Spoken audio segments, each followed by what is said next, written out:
Boa noite, meus amigos. É uma grande alegria nós estarmos aqui. Obrigada à TV CERJ, que nos convidou para esse trabalho tão importante para todos nós e que possamos ser os portadores da boa palavra e que todos possam acompanhar nosso entendimento desse livro tão interessante. Nós vamos, então, passar a nossa página que nós separamos para estarmos refletindo antes da nossa exposição. E vamos, então, pedir ao nosso amigo Jailton para colocar para nós essa página para nós refletirmos juntos.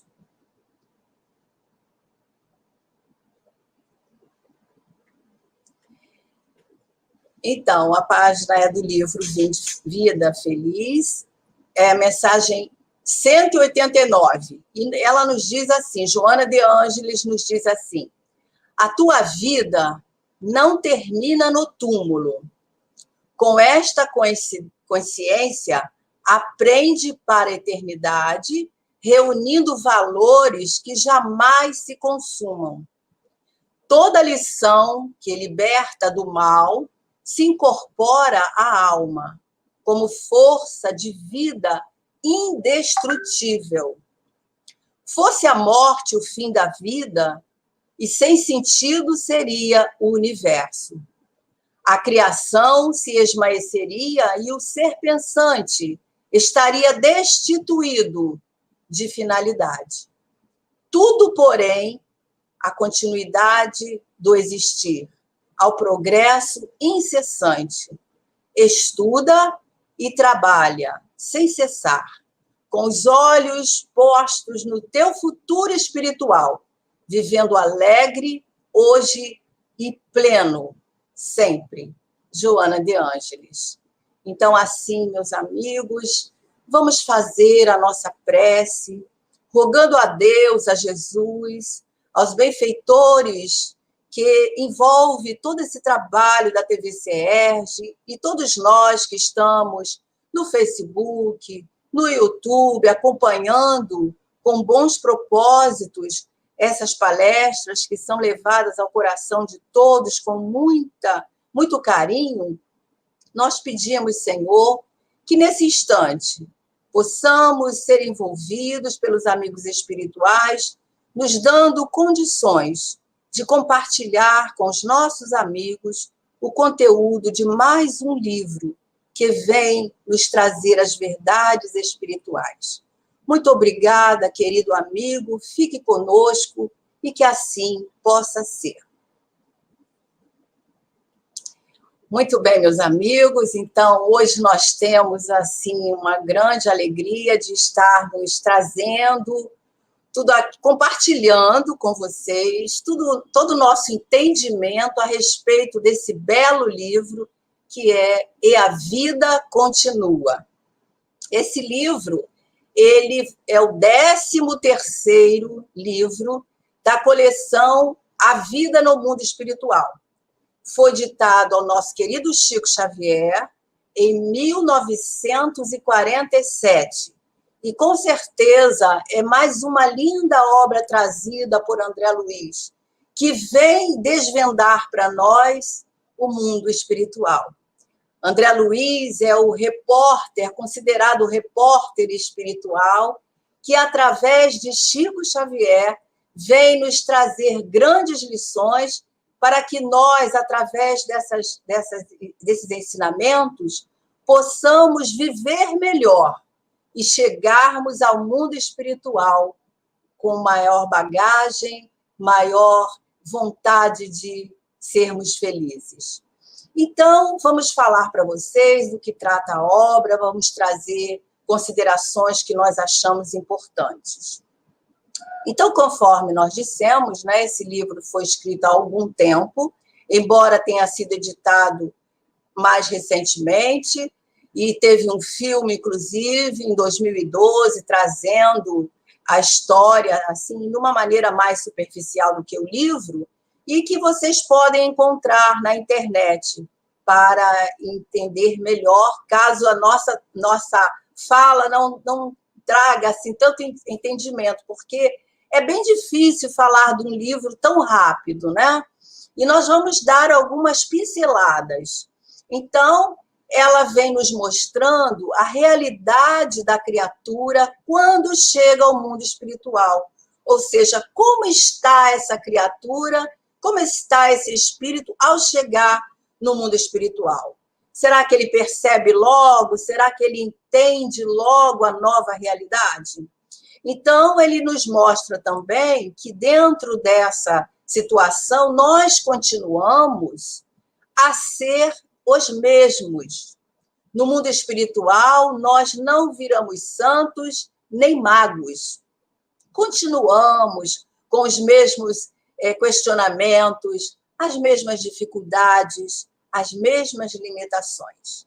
E Emmanuel vem dizendo para nós, no prefácio dessa obra, que tudo vai depender da nossa condição mental, ou seja, aquilo que nós construímos no mundo físico e que vamos levar como essa bagagem mental, ou seja, os valores, as nossas crenças, tudo aquilo que nós construímos na nossa maneira de ver a realidade espiritual. E ele fala também da importância da nossa transformação moral.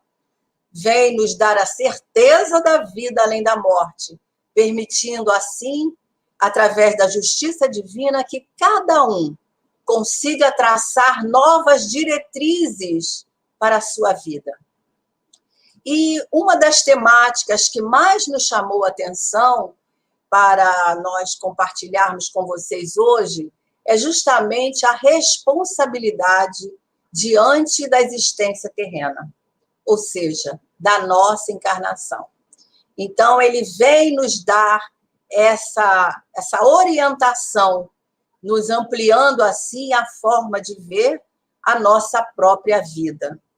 E é uma história romanceada, muito interessante, porque se trata do encontro de duas pessoas num balneário para refazimento da sua saúde, da sua harmonia mental, na cidade de Poços de Caldas, já que eles iam enfrentar uma cirurgia.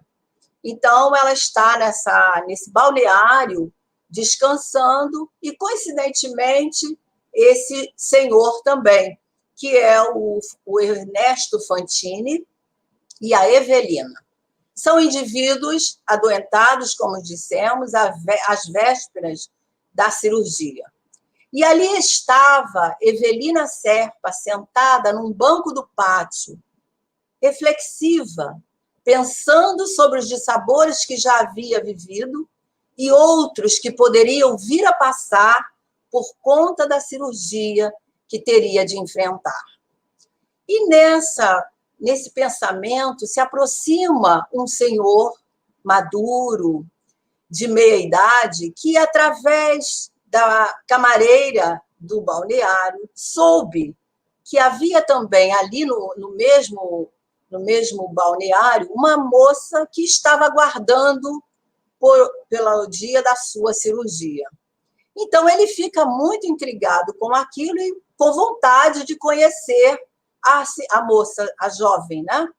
Então, ele vai até o pátio, se dirige à Evelina, e assim eles começam uma conversa muito agradável e traçando ali o início de uma amizade.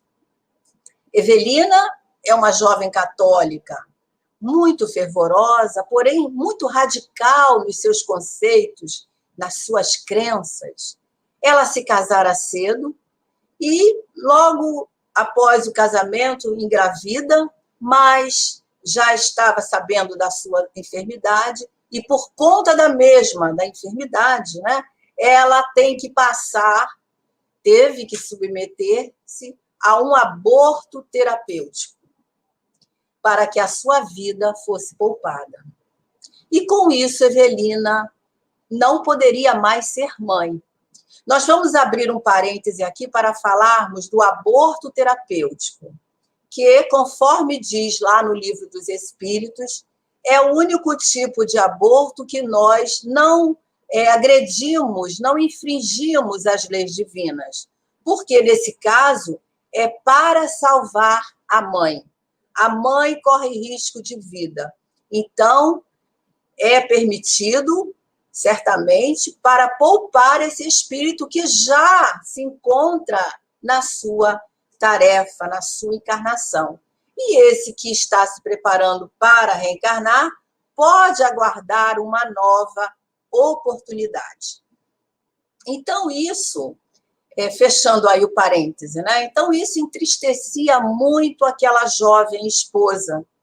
E com todas essas crises, com o fato dela não poder engravidar mais, começou as crises no seu casamento. E ela começa a enfrentar grandes dificuldades e, inclusive, de saber que seu marido havia se envolvido com outra pessoa. E, com isso, ela sentia cada vez mais triste. Ao contrário de Ernesto, era uma pessoa madura, como nós dissemos, muito experiente da vida, espiritualista, gostava muito de ler sobre as questões da alma. E, assim, ele percebe ali a necessidade de Evelina compreender um pouco mais sobre a vida, porque ela muito jovem, né? E começam, então, a conversar sobre os temas que diziam respeito à própria doença, mas também Ernesto teve oportunidade de falar para Evelina sobre os livros que lia, sobre os conceitos que ele pesquisava. E ele era interessado nas questões da imortalidade da alma. E Ernesto, tanto quanto Evelina, sabiam que, por sua doença ser tão grave, por parte dos dois, né, essa cirurgia tão de alto risco, eles poderiam desencarnar após a cirurgia ou até mesmo durante. Então, eles conversaram muito sobre essas questões, sobre as questões da imortalidade, aproveitando que Evelina estava sedenta de conversar, de amizade, porque ela vinha entristecida com a sua vida, com o seu casamento, e ali eles tiveram dias muito felizes de entrosamento entre os dois, de amizade sincera, e assim passaram-se alguns dias e eles tiveram que retornar às suas origens, porque aproximava-se, né, o momento da cirurgia. Mas Evelina estava plena, consciente da responsabilidade, da realidade que ela ia enfrentar, mas as perguntas que envolviam a sua mente eram sempre as mesmas. Se morresse, para onde iria? Poderia encontrar os seus entes queridos? Poderia encontrar o seu paizinho que desencarnou quando ela era muito jovem, muito pequenina? Será que ela poderia encontrar o seu filhinho que não conseguiu nascer? Poderia ter nos braços novamente? Então, essas eram as questões de Evelina. Então, nesse período que eles tiveram que retornar para as suas cidades de origem, não se viram mais. E a cirurgia acontece, e passa-se um tempinho, eles se tornam a encontrar num belo dia, um dia bem florido, num lugar lindo, eles se encontram ali e ficam muito felizes ao poderem se ver novamente. Já havia passado alguns dias, mas, na verdade, nenhum nem o outro entendia muito bem aonde eles estavam, em que hospital eles estavam. E o fato é que se sentiam muito bem fisicamente. Não tinham dores, podiam caminhar, podiam respirar, apreciar aquele cenário de beleza ali em volta deles, as flores, e percebiam que as pessoas conversavam alegremente, apesar de não serem amigos. E, novamente, Evelina pôde conversar com Ernesto e as questões eram as mesmas. né? Seria ali um hospital de refazimento? Onde estavam?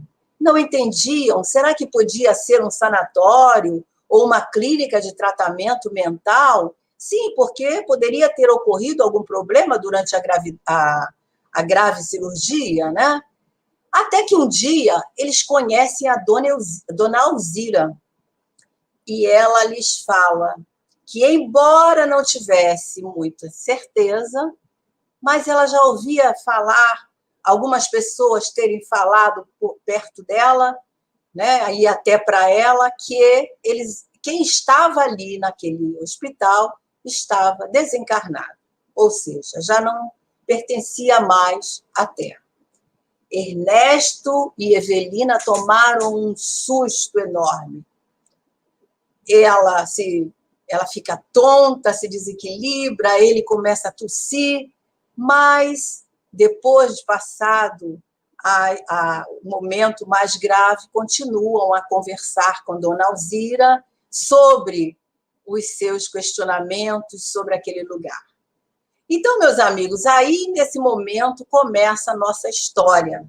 A história do livro começa justamente aí, nos trazendo a realidade de um grupo de espíritos comprometidos entre si e que agora, no mundo espiritual, vão conhecer as suas histórias.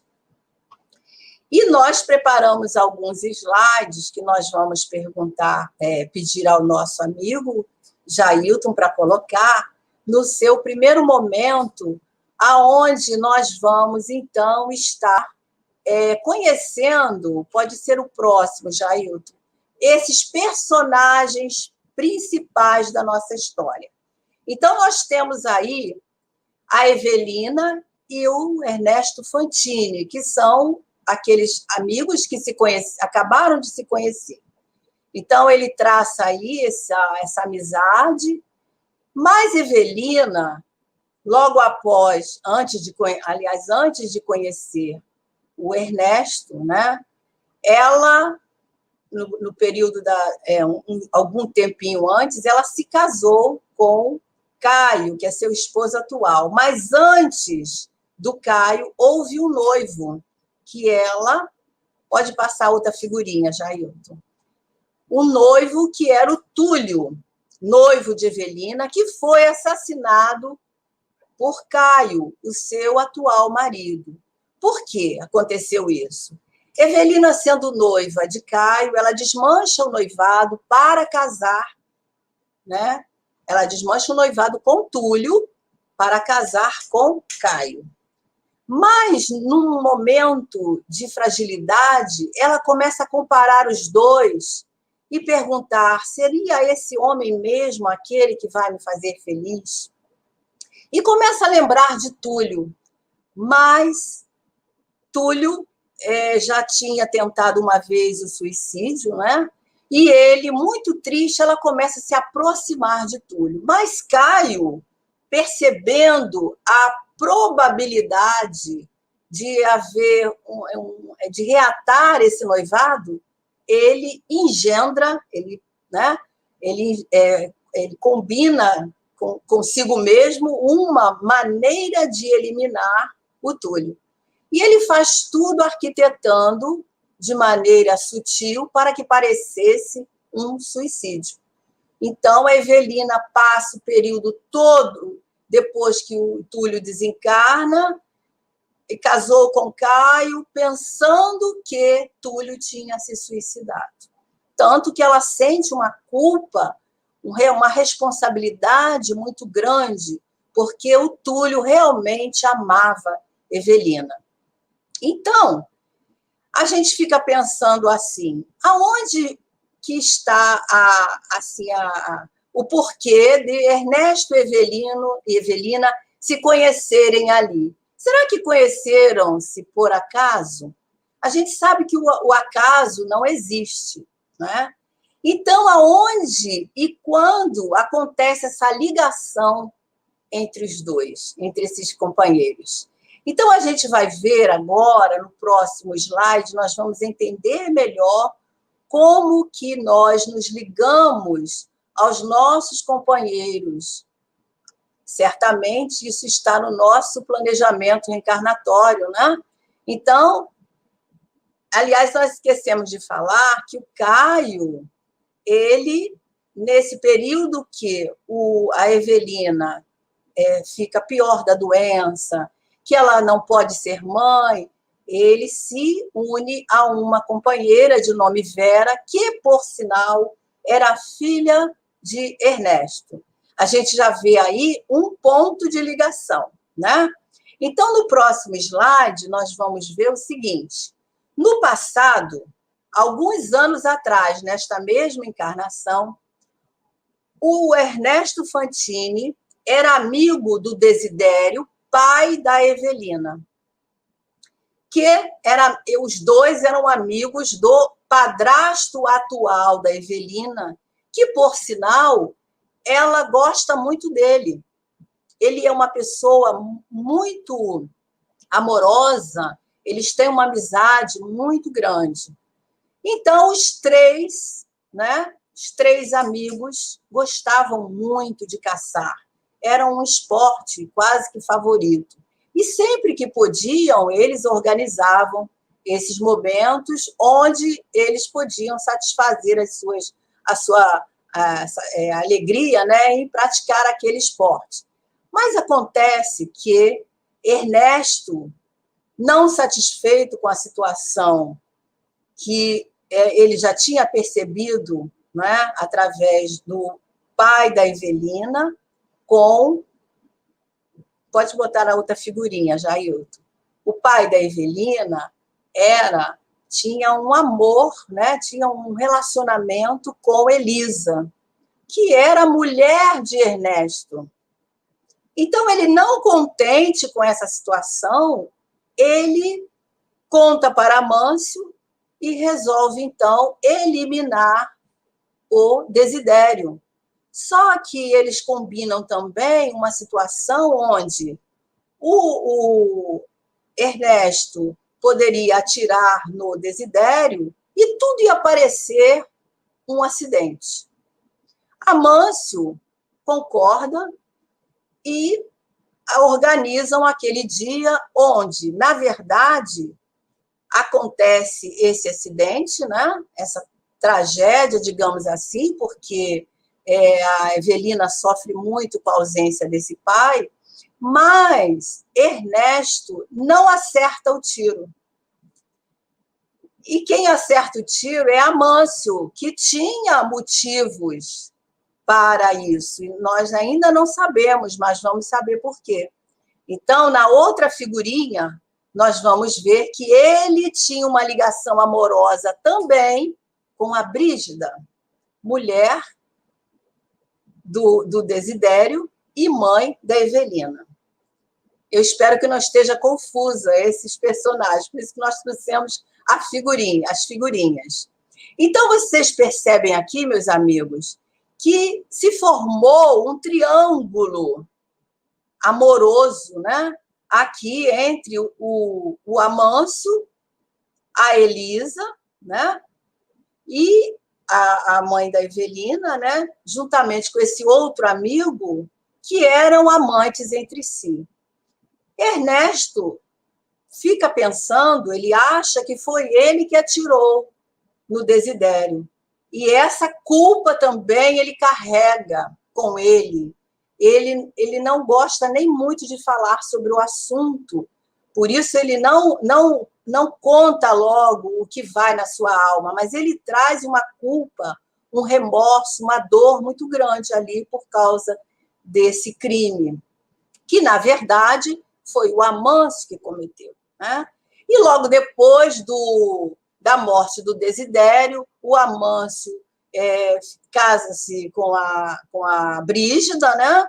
E continua a Elisa, diante de tantas circunstâncias, ela fica desequilibrada, e depois a gente vai ver o porquê desse desequilíbrio, né? Porque esse homem que morre, o Desidério, né? Certamente ele vai continuar ali naquele ambiente aonde ele tem as suas dores, né?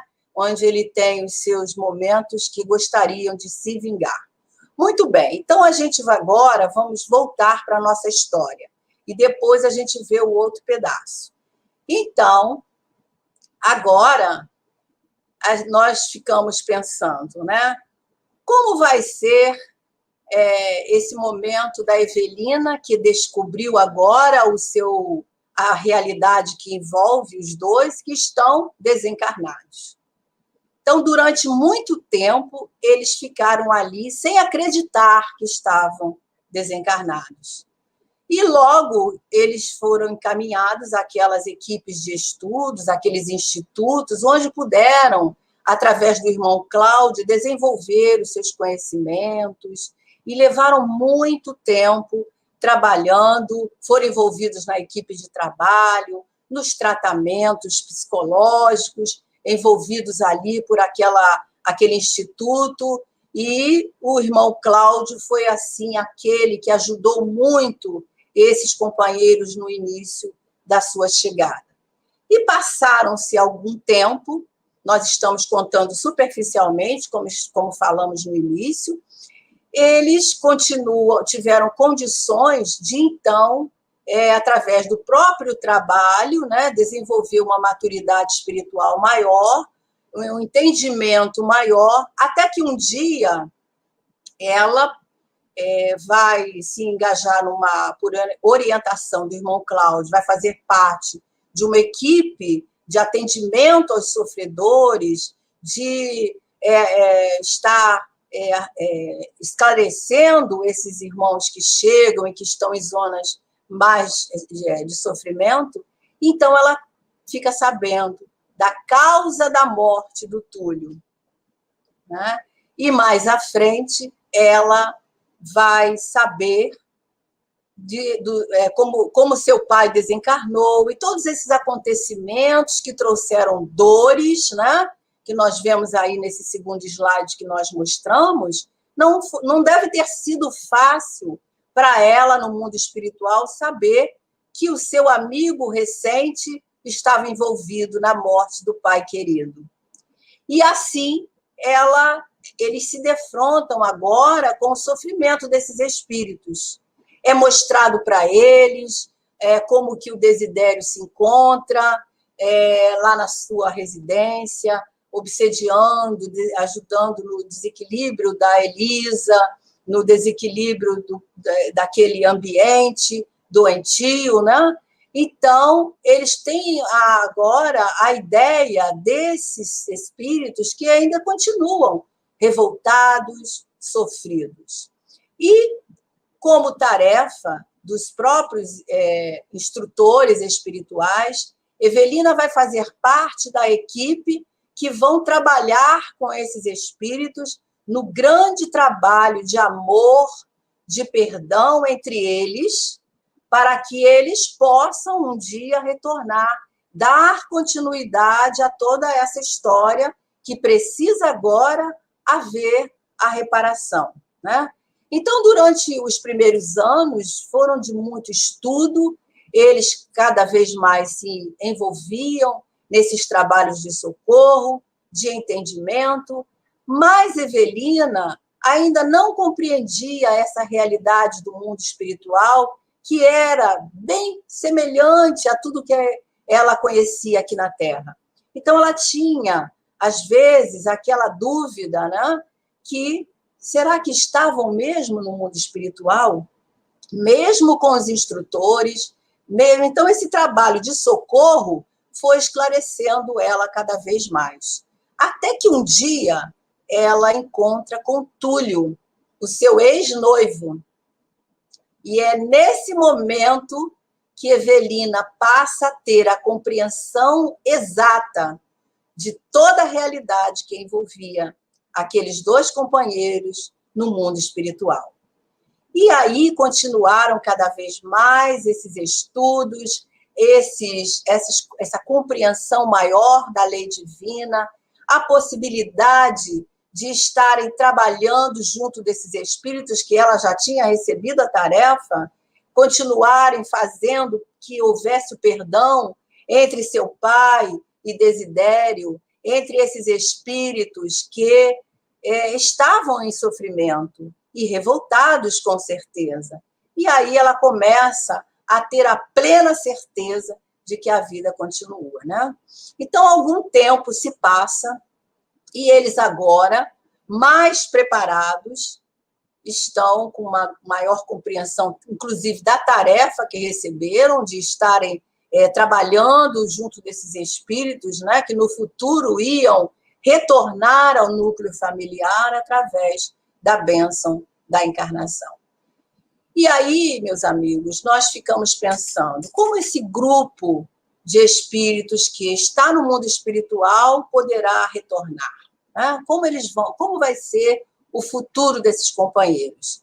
Então, nesse próximo slide que o Jailton vai colocar para nós vamos ver agora como esses companheiros estarão se ressarcindo, se reabilitando diante da lei.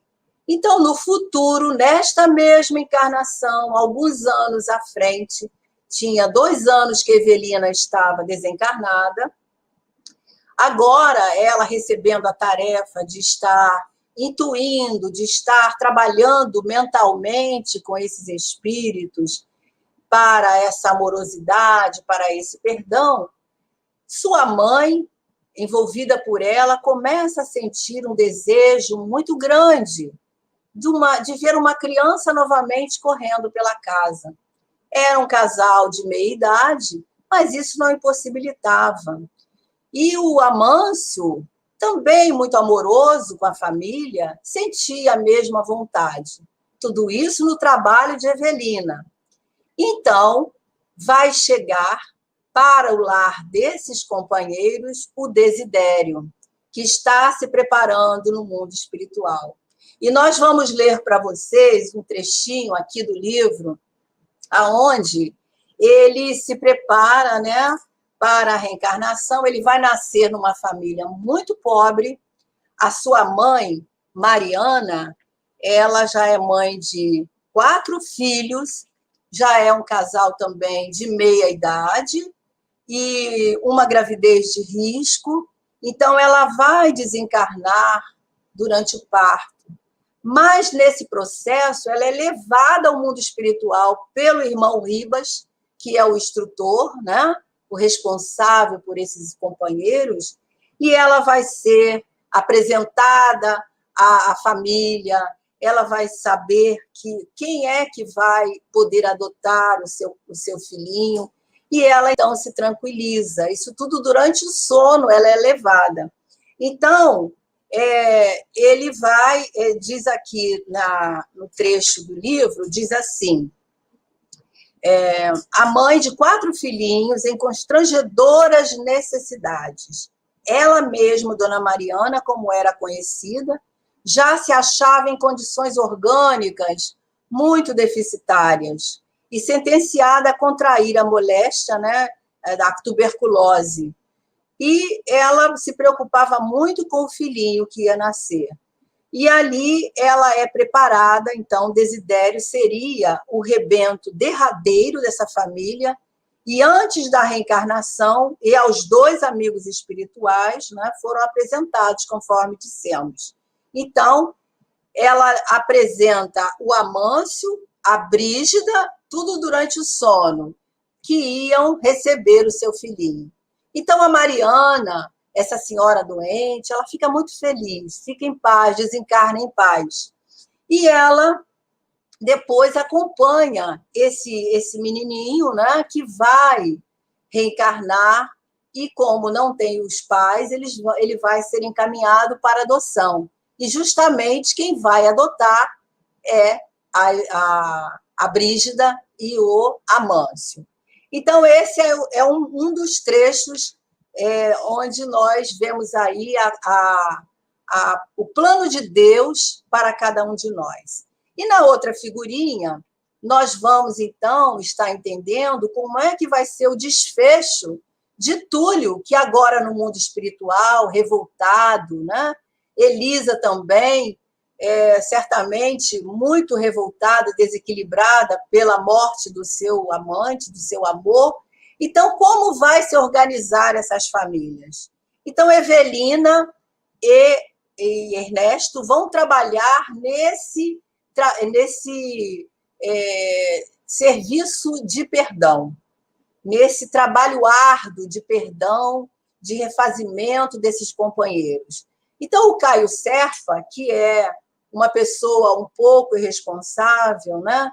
Mas ele até então não se casou com a Vera, que é a sua amante, e a filha de Ernesto. A Evelina vai fazer com que ele entenda a necessidade de dar uma vida melhor, né, à sua companheira, de se unir pelo matrimônio para formarem uma família. Então, o Caio e a Vera se casam e eles recebem como primeiro filho, quem será? O Túlio. O Túlio reencarna como filho de Caio e Vera. Mas aí a gente fica pensando, como é que vai ser o relacionamento desse pai e desse filho? Olha a espiritualidade como é amorosa. E eles preparam a Vera para receber o Caio, e ela tinha assim, um desejo enorme de ser mãe. Então, o Caio vai ser aquele filhinho amoroso que vai ser muito ligado à sua mãe. Então, diz aqui o trechinho do livro. Túlio renasceria de Caio Serpa, absolutamente magnetizado pelo devotamento materno, a fim de se reaproximar do antigo adversário e metamorfosear ressentimentos em amor, pela terapêutica do esquecimento do passado. Né? E a Elisa também vai reencarnar como sendo filhinha do Caio e da Vera, e vão ser acompanhados pela espiritualidade, porque tanto o Desidério, né, por ter nascido em situações um pouco especiais, e a Elisa, que também trazia o seu desequilíbrio, eles vão ser acompanhados. Então, eles vão para um colégio especial, um em cada cidade, eles não se conhecem, o Desidério e a Elisa, mas futuramente irão se conhecer, né? E aí eles vão receber todo o amparo da espiritualidade para que esse trabalho de perdão se faça. Então, meus amigos, nós achamos que, e quanto a Ernesto e a Evelina, nós não vamos contar muito, não. Vamos deixar que vocês busquem o livro para saber qual foi o desfecho, que é muito lindo, mas eles se tornam cada vez mais próximos, mais amadurecidos, com uma amizade muito linda, de muito respeito e reciprocidade. E nós esperamos que aqueles que gostam de ler busquem essa história. Então, meus amigos, tudo isso que nós trouxemos para a nossa conversa de hoje, nós vamos estar, então, entendendo, né, nessa história, como Deus nos favorece através da bênção da reencarnação. Desde o seu planejamento, onde, através do esquecimento do passado, nós podemos estar, nós precisamos estar, mas nós podemos estar junto daqueles com quem precisamos estar, para um novo recomeço, para refazer os nossos erros. E esse livro vem nos levar a entender melhor o motivo das nossas dificuldades dentro dos nossos lares, com os nossos familiares. Aquele filho ingrato, aquela esposa ou esposo desequilibrado, a filha revoltada, são os credores do lar, como nos diz Emmanuel. Então, todos nós estamos ligados, de certa maneira, uns aos outros, e tudo tem um porquê, que nós não precisamos de saber agora, mas o importante é que nós nos preocupemos para dar conta da nossa tarefa, da nossa empreitada, que é a nossa encarnação. Então, Deus, na sua misericórdia, aproveita todas as possibilidades para nos oferecer condições, principalmente de perdão, de recomeço, de crescimento espiritual, junto daqueles que precisamos estar.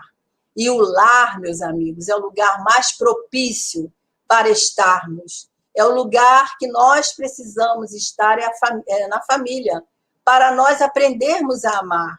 E essa família é o plano de Deus, é o projeto de Deus para nós estarmos ali, aprendendo a amar, aprendendo a perdoar, aprendendo a conviver, que não é muito fácil, né? Então, o reencontro das almas no lar é uma bênção que Deus nos faculta através dos mecanismos da lei. Então, muitas almas com quem nós trazemos problemas, né? Que nós temos conflitos, são problemas do passado. E que hoje surgem no nosso lar como filho amado, como no caso de Caio e de Túlio, né? Que será aquele filho amado daquela mãezinha, Vera, que vai lhe inspirar carinho, que vai lhe inspirar ternura, atenção, né? Ensinando os dois a amar esse espírito, a abraçá-lo, a superar as divergências do passado e, certamente, a ver o perdão. Então, nós vamos entendendo, como diz lá o Evangelho, no capítulo 5, no versículo no item 11, diz assim: frequentemente o espírito renasce no mesmo meio em que já viveu, estabelecendo de novo relações com as mesmas pessoas, a fim de reparar o mal que lhes haja feito. Se reconhecesse essas pessoas, aqueles a quem eles odiaram ou odeiam, talvez o ódio despertasse ali naqueles corações.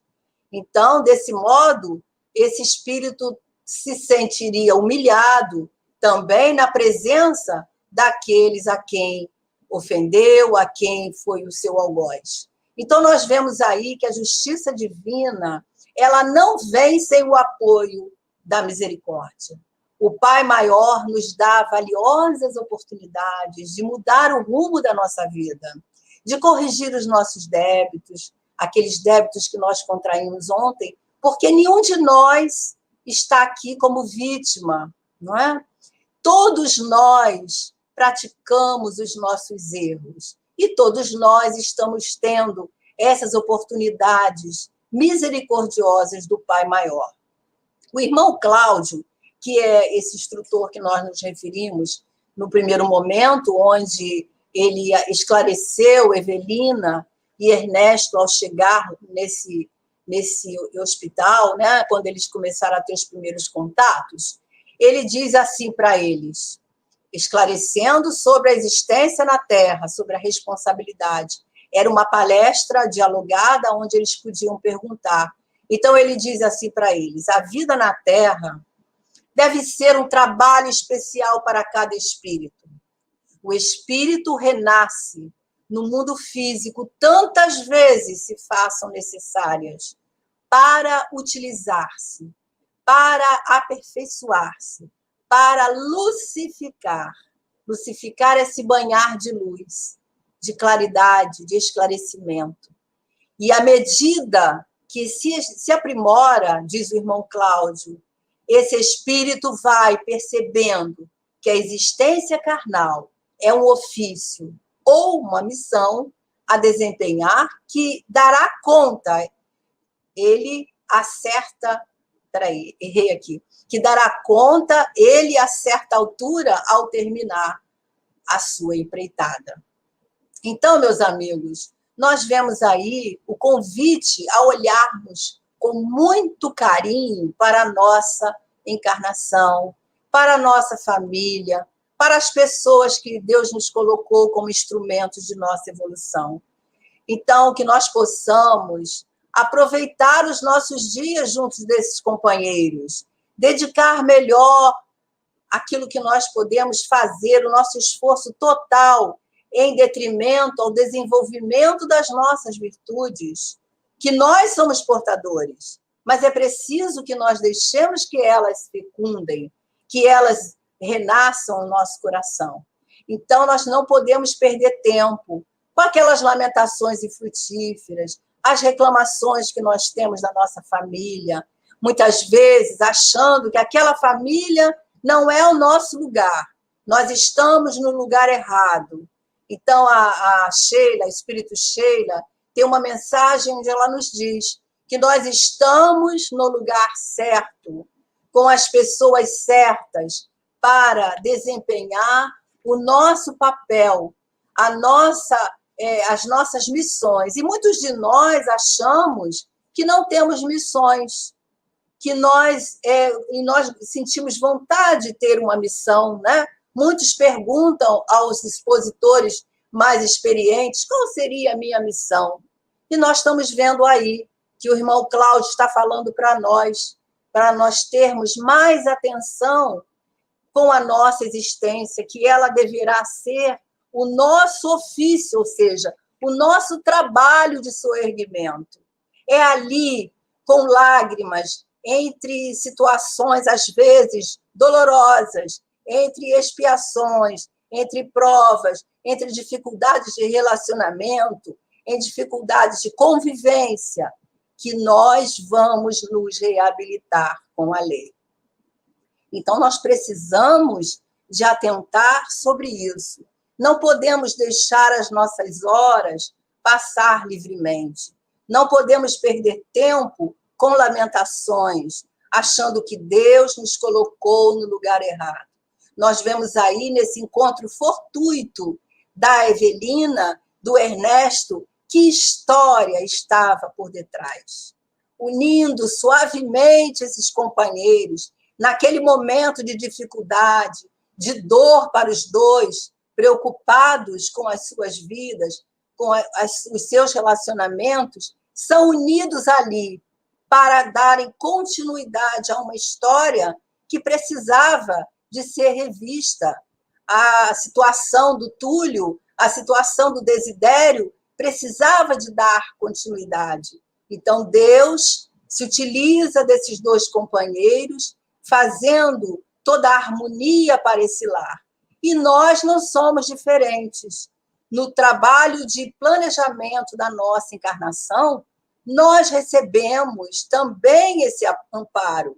Muitos espíritos avaliaram as nossas possibilidades. Estivemos, muitas vezes, no mundo espiritual para o trabalho de harmonização com aqueles espíritos que precisariam estar hoje na nossa vida. Então, nós temos que ter uma atenção maior para com aquele filho que chega, aquele neto, né? Nos nossos casos, aquele neto que está chegando, aquele genro, aquela nora. Quem são esses espíritos? Não nos cabe saber agora. Nos cabe entender que os relacionamentos familiares são para nos harmonizar. É a grande chance, a grande proposta que Deus nos dá, através da beleza do esquecimento.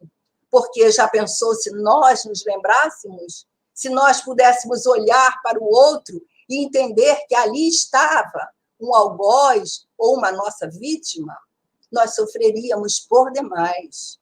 Então, Deus nos dá essa possibilidade maravilhosa, que é a bênção da reencarnação, junto daqueles companheiros onde nós precisamos estar. Então, a família, ela deve ser uma honrada, né? Deve ser um núcleo honrado, porque ali está um momento perfeito para a nossa reabilitação com a lei. Nós precisamos de olhar com maior carinho para aquele filho que não nos entende, para aqueles companheiros que ainda têm a dificuldade por não saberem da nossa trajetória, da nossa existência imortal. Então, nós precisamos de ter esse olhar, seguindo o conselho do nosso irmão Cláudio, que nos leva a pensar nas necessidades de nós olharmos a nossa reencarnação com carinho. E essa é uma das lições mais importantes que esse livro traz. É claro que traz outras, principalmente a do perdão, mas dentro da família está todo esse trabalho. É na família que nós vamos começar a aprender a tolerar, a ter paciência com o outro, a nos colocarmos como aqueles que já sabemos o que o mestre nos falou, né? Perdoar os nossos adversários enquanto eles estão a caminho, sem ficarmos pensando nessas questões. Por que estão junto de nós? Isso agora não interessa. O que interessa para nós é fazermos o melhor, é olharmos para aqueles companheiros e saber que eles são os instrumentos nossos de evolução e nós somos os deles. Então, nós vamos ajudar esse companheiro para que no futuro, quando nos reencontrarmos novamente no mundo espiritual, nós nos abraçarmos e vermos que a vida valeu a pena, porque é através do perdão, através do amor. O amor, muitas das vezes, ele está adoecido, né? Por isso essa dificuldade. Ele está precisando de ser trabalhado. E vai ser trabalhado diante do nosso entendimento. É preciso que nós façamos do melhor modo a nossa parte, porque nós já sabemos, nós já temos condição de entender, muitas das vezes, os problemas que surgem. E oração constante, o culto no lar, a oração, pedindo a Deus, aos amigos espirituais, que nos fortaleçam, que nos dê a sabedoria para trabalhar aquelas questões que nós estamos percebendo, mas que nós não podemos mudar.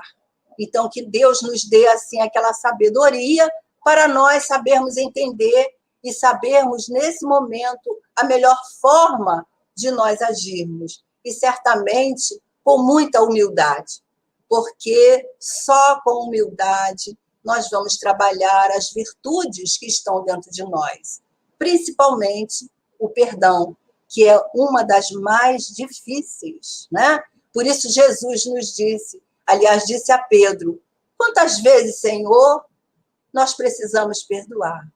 E Jesus responde para Pedro, 7 vezes 7, né? Então, 7 vezes cada situação.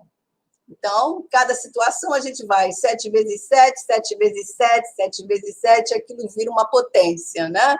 Então, nós temos que perdoar sempre, sempre nos humildando, sabendo que um de nós foi o culpado, um de nós foi o responsável, né, por aquelas situações. E hoje nós estamos juntos para unir as nossas forças no amor e no aprendizado.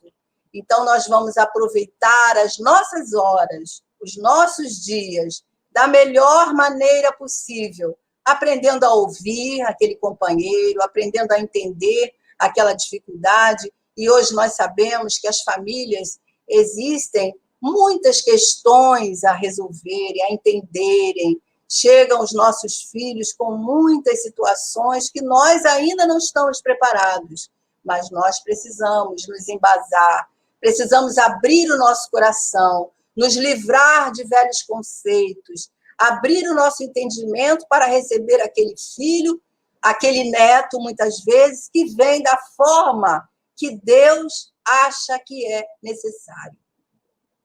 Então, o amor deve ser o primeiro a estar à frente dos nossos ideais. Então, que possamos agradecer a Deus, meus amigos, todos os dias, pela nossa vida, pela nossa encarnação e pelas oportunidades que nós temos de crescimento, que são as ferramentas que Ele nos dá através do conhecimento do Espiritismo, através da família que Deus nos colocou, através de todos esses companheiros que vêm dar as oportunidades de surgimento para cada um de nós. E sejamos atentos, abençoando os nossos lares a cada dia e honrando a missão que Deus nos ofereceu nesta vida. Nós agradecemos imensamente a oportunidade, agradecemos a Jane com esse trabalho lindo que ela nos traz, nessa intermediação entre aqueles que não podem nos ouvir. Agradecemos o nosso querido amigo Jailton e agradecemos a Deus a oportunidade de estarmos aqui falando com vocês sobre essas questões que, para muitos de nós, não é tão fácil assim. Que Deus nos abençoe, que abençoe as nossas vidas. Fiquem com Deus e que a vida continua. Tenho certeza disso.